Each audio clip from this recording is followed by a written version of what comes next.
Folks who were there enjoying restaurant and each other, 9 people killed, and now perhaps the first opportunity, it is the first opportunity to hear from the President of the United States on his thoughts after returning from his New Jersey golf course. I want to extend our condolences to the people of El Paso, Texas, and Dayton, Ohio. They're incredible people, and they've been through a lot. I just want to also thank the law enforcement in both places. The job they've done is incredible. I also want to congratulate them. I mean, nobody could have done what they've done. This could have been as bad as it was. It could have been so much worse. I just have to thank them. The job they've done is incredible. They were right on the ball in El Paso. They were there so quickly, and in Dayton in less than a minute. Think of the damage he did in such a short period of time. In less than a minute, the law enforcement acted and killed him, and it would have been unbelievable. It was horrible, but it would have been so much worse. It could have been so much worse. I just want to say that these are 2 incredible places. We love the people. Hate has no place in our country, and we're going to take care of it. I spoke with Attorney General Bill Barr at length. I spoke to Christopher Wray, director of the FBI, spoke to the governors, both governors, and we're doing a lot of work. A lot of people are working right now, a lot of law enforcement people and others. Spoke to members of Congress about whatever we can do, and a lot of things are being done right now as we speak. I'll be making a statement tomorrow sometime, but just on behalf of our First Lady and myself, condolences to all. We have to get it stopped. This has been going on for years and years in our country. We have to get it stopped. So thank you very much, and I will be making a statement tomorrow at about 10 o'clock, and I'll see you there. Thank you all very much. You have to talk up. We're talking to a lot of people. And a lot of things are in the works, and a lot of good things. And we have done much more than most administrations, and it's not really not talked about very much, but we've done actually a lot. But perhaps more has to be done. But this is also a mental illness problem. If you look at both of these cases, this is mental illness. These are really people that are very, very seriously mentally ill. So a lot of things are happening. A lot of things are happening right now. And I will see you tomorrow at 10 o'clock. Thank you. All right, the President of the United States, along and Senator from Vermont, Bernie Sanders. Senator, under these conditions, it's horrible to bring you in to talk about this, but thank you for doing so. 2 mass shootings within 13 hours. You tweeted just a few minutes ago, quote, "Mr. President, stop your racist, hateful, and anti-immigrant rhetoric. Your language creates a climate which emboldens violent extremists." Could you elaborate on more what you mean by that tweet? Look, I am sure that President Trump does not want anybody in this country to go around shooting other people. But what he has got to understand is that when you have language that is racist, that is virulently anti-immigrant, there are mentally unstable people in this country who see that as a sign to do terrible, terrible things. So I think the president has got to stop that racism and that xenophobia immediately. Second of all, Jake, I think the issue of the moment is whether the NRA will continue to determine gun policy in America, despite the fact that the overwhelming majority of the American people, gun owners and non-gun owners, want common sense gun safety legislation. So what I have asked Mitch McConnell, Republican leader of the Senate, bring us back to Washington, end the recess right now, and let us sit down and work on the kind of legislation that we need. The truth of the matter is the American people want to expand background checks. They want to end the so-called gun show loophole. They want to, in many cases, ban assault weapons. And my own view is we may want to be thinking about treating assault weapons the same way we treat machine guns today, having very strict license requirements for them.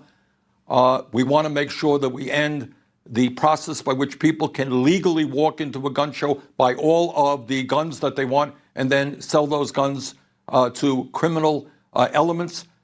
So there's a lot to be worked on. But I think the American people are sick and tired of the NRA determining gun policy in America. As you know, machine guns in this country are very tightly regulated. It's almost impossible to get one. You really think that the United States Senate would vote for a measure that would make them as difficult to obtain, semi-automatic assault rifles, as difficult to obtain as machine guns? Jake, here is the fact. There are somewhere between 5 to 10 million assault weapons on the streets of America today. That is more, unbelievably, than the United States military has. So what we need to do is to sit down together and determine, for a start, clearly, I think, no more sale and distribution of assault weapons, and then figure out how we go forward at a time when, you know, it doesn't give me a good feeling to say this, but we all know it to be true. There are thousands of people in this country, in every state in America, who are either suicidal or homicidal. That is the sad reality of mental health in America today. And when you have hundreds of millions of guns out there, 5 to 10 million assault weapons, that is not a good mix. That's not a good combination. So we need to do some bold thinking, but essentially do what the American people want, not what the NRA wants. CNN has learned that a Twitter account linked to the suspected terrorist in El Paso was sharing and retweeting some of President Trump's tweets and postings about the border wall. Now, President Trump has condemned the shooting, and if that so-called manifesto that's screed by the accused shooter was his, when I believe law enforcement says they think it is his, he does say, I felt this way long before President Trump. But given that, what do you make of the fact that he was retweeting some of President Trump's tweets about the wall and such? Look, I mean, clearly, Donald Trump does not want anybody shooting down innocent people. You know, Trump and I disagree on everything, but I'm not going to suggest to you for 1 second that that is what Trump wants. But what he has to understand in a nation where you have many, many thousands of people who are mentally unstable, that when you talk about invasions and hordes of people, and when you talk about Mexicans as criminals and rapists and the country under siege, you have unstable people who are going to see that as a sign that they have got to take up arms and do the horrific things that we just saw in El Paso. So look, bottom line is, if there is any silver lining in this horrible, horrible, horrible period in American history, it is that all of us, conservatives, progressives, Republicans, Democrats, independents, have got to come together and think our way through this.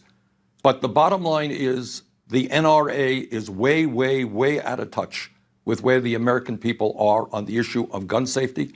Mitch McConnell and Donald Trump have got to stand up to the NRA, and let's sit down and figure out a path forward that protects the American people. Now, you know, one of the things, Jake, that bothers me so much is that you got kids who will soon be going back to school.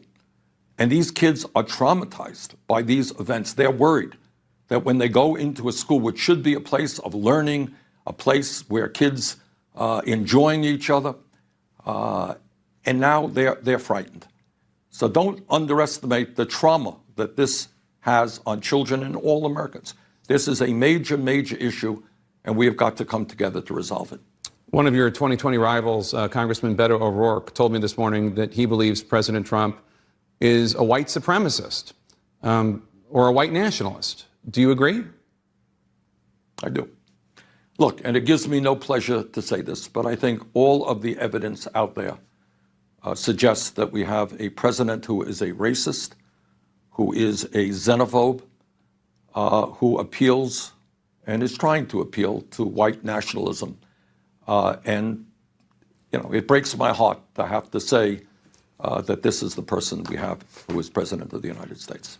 If you don't mind my asking a personal question, because I know you're not really one for that, but after the Tree of Life shooting, which was also part of this deranged white supremacist theory of Jews bringing in Latinos to commit white genocide on this country, so this was no longer a white country. Again, this is an insane conspiracy theory from the far fringes of the fever swamps of the internet.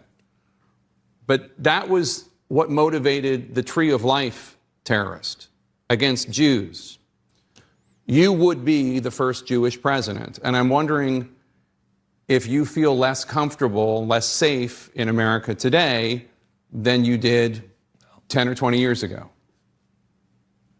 Jake, it's not only Jews, and you're right. I went to that synagogue in Pittsburgh and talked to the rabbi there. And what a horrible shooting that was. It is the African-American community that had to deal with the mowing down of people in a church in their community. It is the Muslim community today. The terrible attack on a mosque in Australia. I was at a mosque in meeting with Muslim leaders in Los Angeles. It is the Latino community. It is the gay community. And I mean, again, we can disagree on healthcare and the environment and educational policies, but there should not be a moment in American history where we have a president who is very deliberately trying to divide us up based on our religion, based on where we came from, based on the color of our skin. That is so un-American. That is so much against everything that I was led to believe, you were led to believe, the American people were led to believe about what this country stands for, you know? And we have got to get over that. And I hope that Trump understands that maybe he's got to change the way he is doing things. And I hope very much that Mitch McConnell will have the courage to bring us back to Washington and put together legislation which has the wide support of the American people. This is not radical stuff. This is what the American people want. They want expanded background checks. They want to end the gun show loophole. They want to end the straw man provision. Many people want to ban assault weapons. Maybe we should go further. But we have got to come together as a people, and we cannot let the NRA dominate the discussion. Senator Bernie Sanders, thank you so much for joining us on this horrible day. Point that Juliette Kayyem, formerly with the Department of Homeland Security and President Obama's administration, was making. Juliette, we can start at the beginning because people are now just tuning in.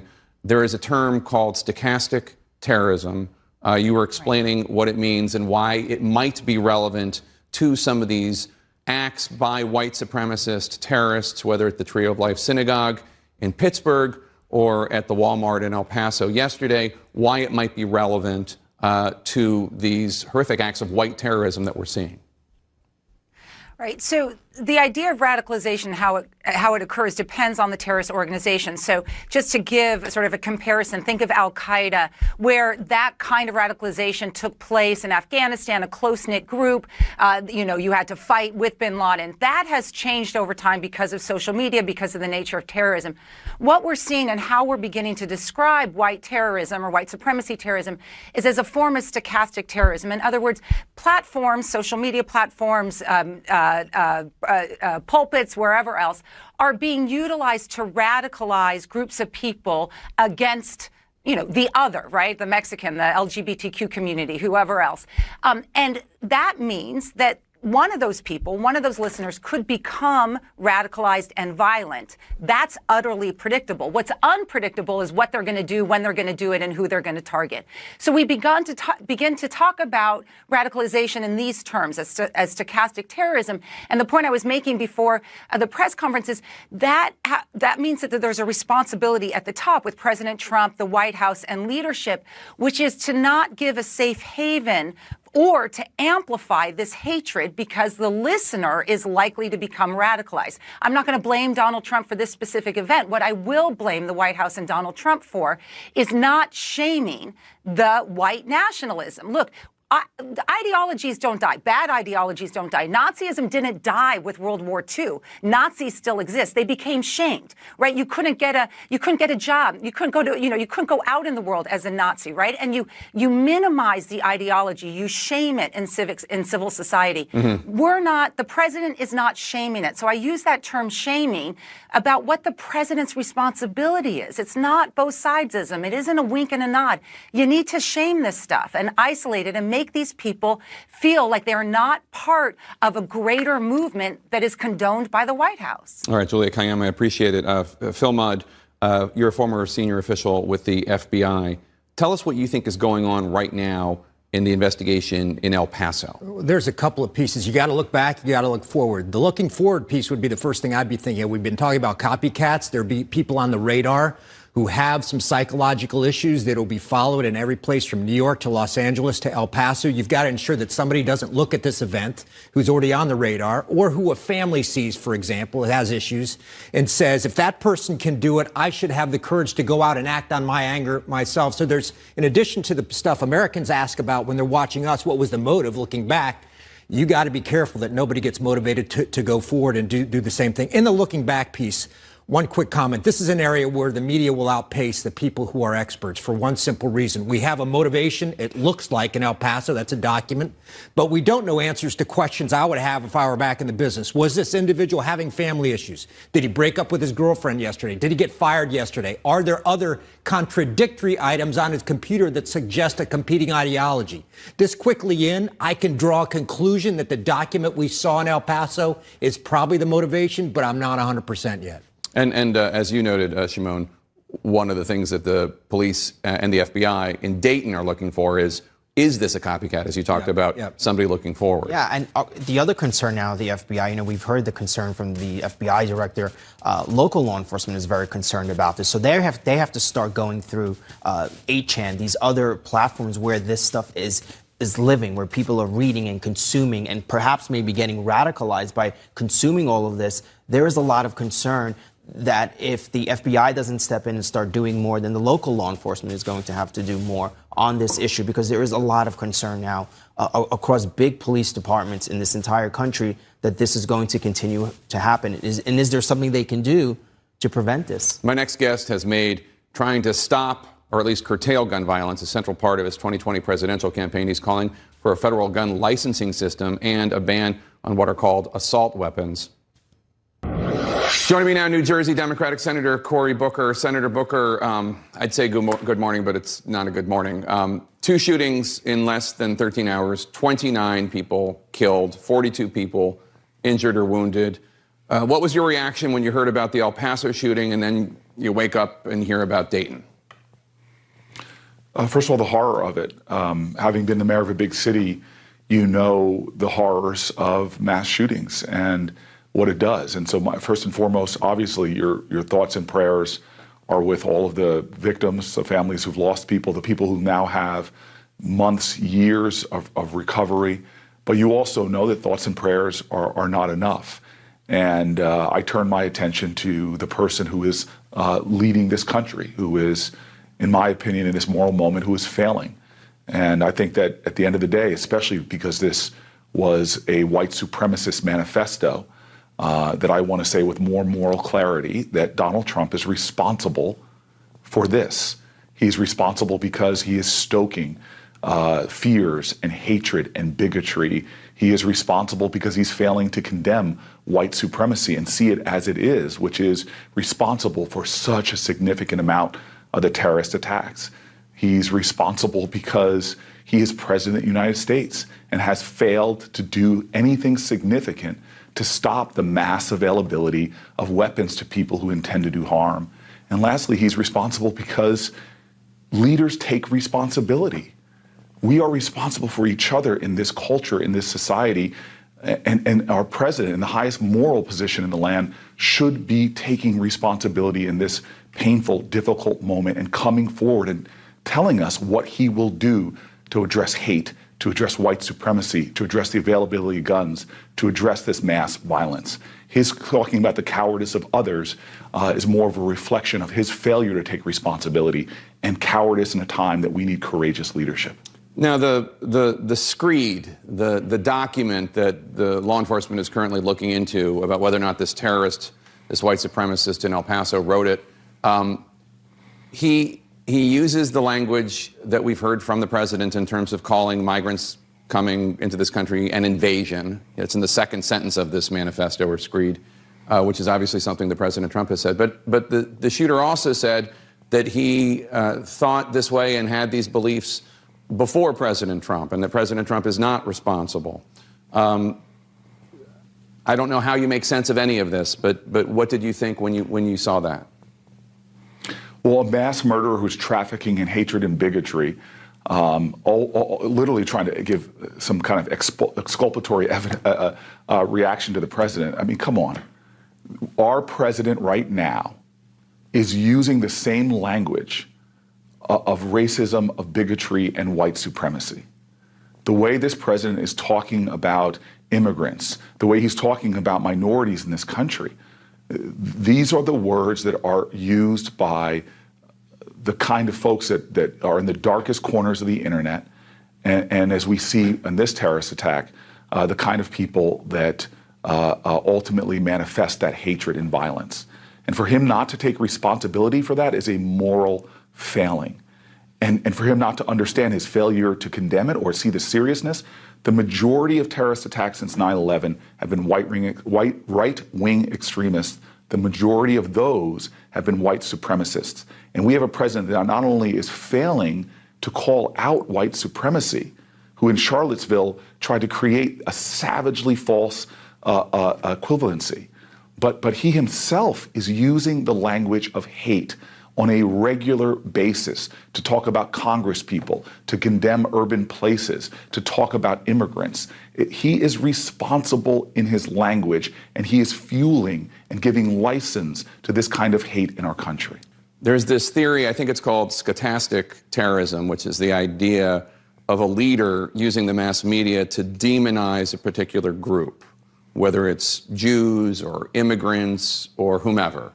And then what appears to be lone wolf, individual psychotics attacking that one group, where the individual attack is not predictable, but the general trend of it is predictable because of the amplification of the bigotry. And it sounds like you are saying, you're not using the clinical term of stochastic terrorism, but it sounds like you are, in a way, holding President Trump responsible for some of these individual acts, whether it's the Tree of Life synagogue shooting or El Paso.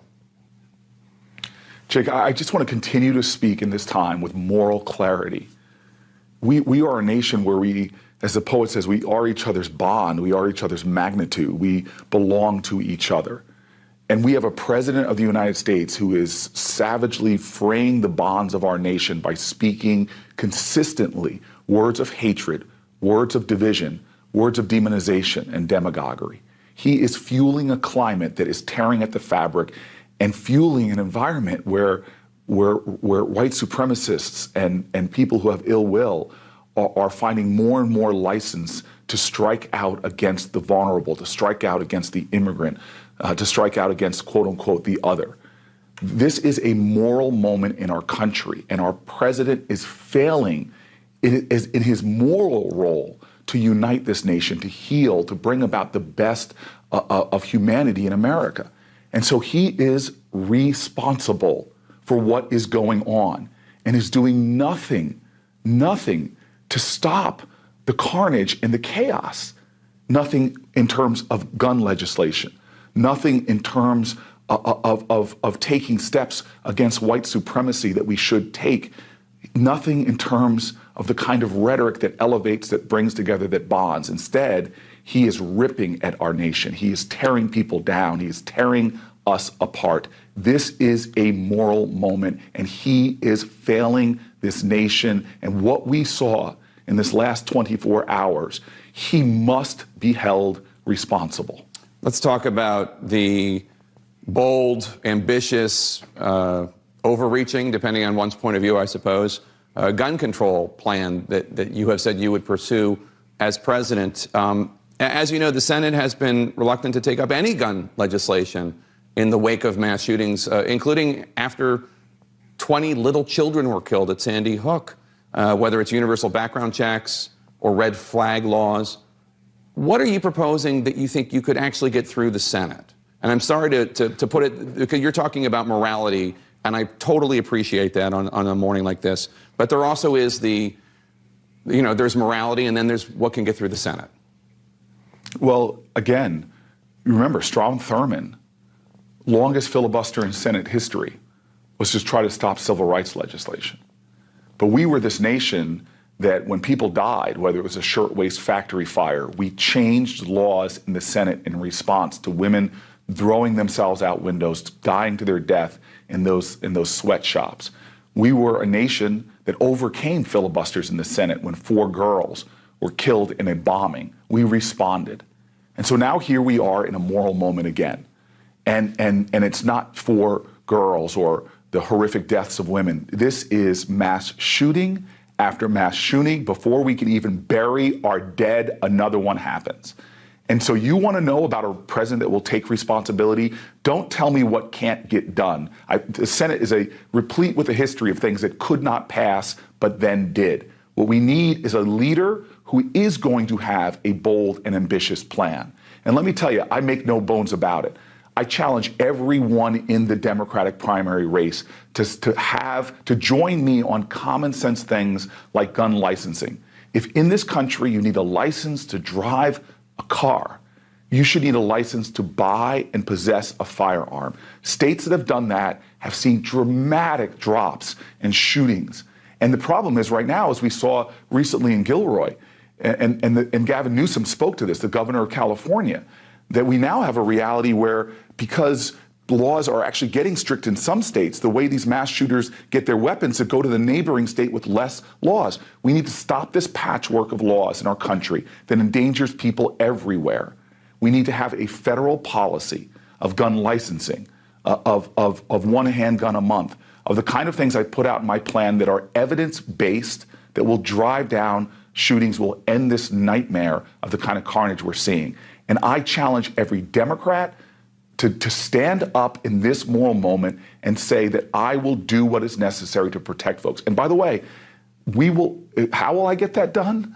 The same way we've gotten big things done all the time is having leaders, number one, are willing to stand up and put forth a bold vision, a dream, where this country should go, and then muster the moral majority, muster the majorities in Congress to get it done. That's the kind of leader I'll be. Last question, sir, and that is, the mass shootings shock us and they horrify us.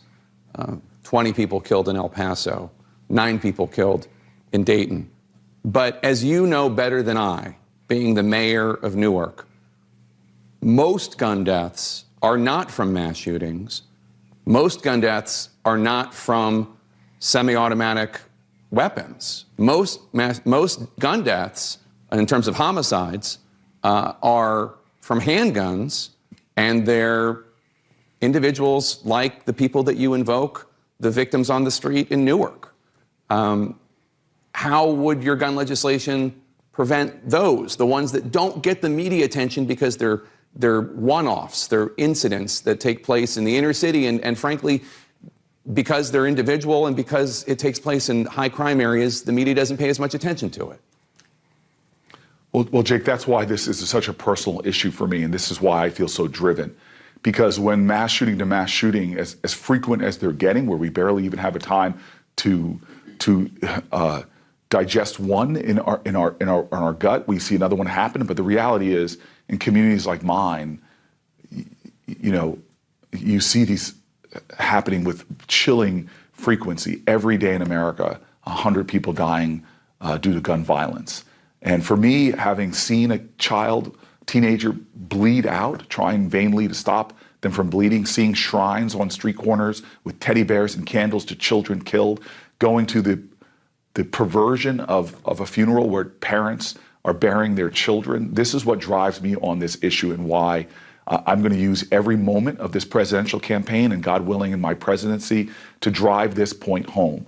We need full measures, full-throated commitment to deal with this uniquely American problem. What Americans need to know is this does not happen in any way in other countries, unless they're in war. That we've had more people die in this nation in the last 50 years due to this gun violence crisis than all of our wars combined, from the Revolutionary War to the wars in the Middle East. This is a uniquely American problem, but I believe we can solve it with that unique American spirit that just says enough. We are going to do the things we know that can protect our families and our communities and our houses of worship and our concerts and our malls. We have to stop this before it visits upon your community. This is a time for moral courage. It is a time for more